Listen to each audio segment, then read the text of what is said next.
Vítam vás. Volám sa Rafał Dec.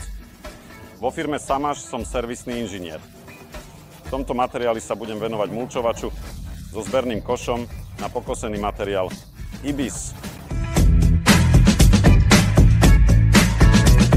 Na začiatku sa budem venovať pripojeniu stroja. Potom prejdem k technickým aspektom a vybaveniu. Mulčovače Ibis sú určené na kosenie plôch, ihrísk a golfových ihrísk. Agregáciu začíname pripojením mulčovača k traktoru. Pripojíme spodné ramená, horný spojovací článok, elektrický kábel a hydraulické hadice. Rád by som poznamenal, že mulčovač potrebuje jednu sekciu hydraulického obojsmerného pôsobenia. Pamätajte, aby počas prepravy pripojiť stroj na pevný otvor a na prácu na slzičku, ktorá zvyšuje rozsah kopírovania. Pred začatím práce je potrebné skontrolovať a prispôsobiť dĺžku klbovo-teleskopického okých riadeľa. Počas prvého spustenia je pravdepodobné, že je príliš dlhý a je potrebné ho skrátiť. Nesprávna dĺžka môže spôsobiť poškodenie stroja a traktora.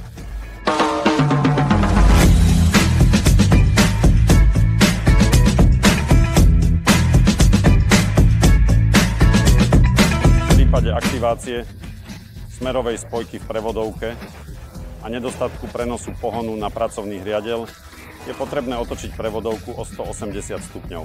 Pri otočení je potrebné zmeniť miesto pripevnenia vypúšťacieho zátky a odvzdušňovača, tak, aby sa odvzdušňovač nachádzal v hornej časti prevodovky. Mulčovacie kosačky Ibis pracujú pri 540 otáčkach za minútu. Pohonný systém sa skladá z vývodového hriadeľa, uhlovej prevodovky so zabudovanou jednosmernou spojkou, zabudovaného hriadeľa a remeňového prevodu, ktorý poháňa mulčovací hriadeľ. Uhlová prevodovka pracuje v olejovom kúpeli. Vo vnútri používame olej triedy 8290, ktorý je potrebné vymeniť. Prvýkrát po 50 hodinách prevádzky. Ďalšie výmeny robíme každých 500 hodín alebo raz ročne. Konštrukcia Ibisa obsahuje mnoho prvkov, ktoré vyžadujú pravidelné mazanie.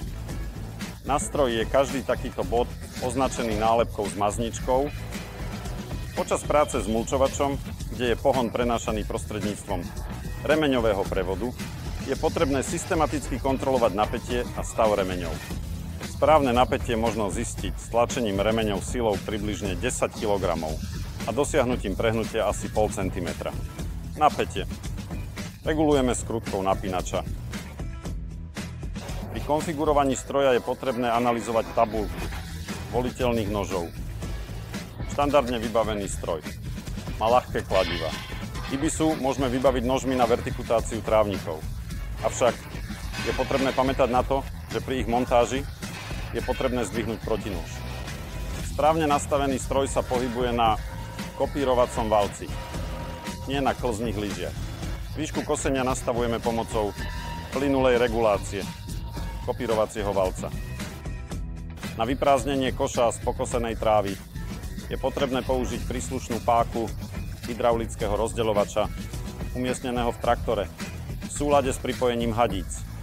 Okrem toho je potrebné venovať pozornosť tomu, či riadeľ s kladivami nemá vibrácie. Práca so strojom s vibráciami bude mať za následok poškodenie konštrukcie stroja. Najčastejšou príčinou vibrácií je poškodenie noža alebo jeho absencia. V takom prípade je potrebné doplniť kladiva a ak budú vibrácie stále viditeľné, je potrebné vyrovnať a vyvážiť hriadeľ. Môžeme začať pracovať.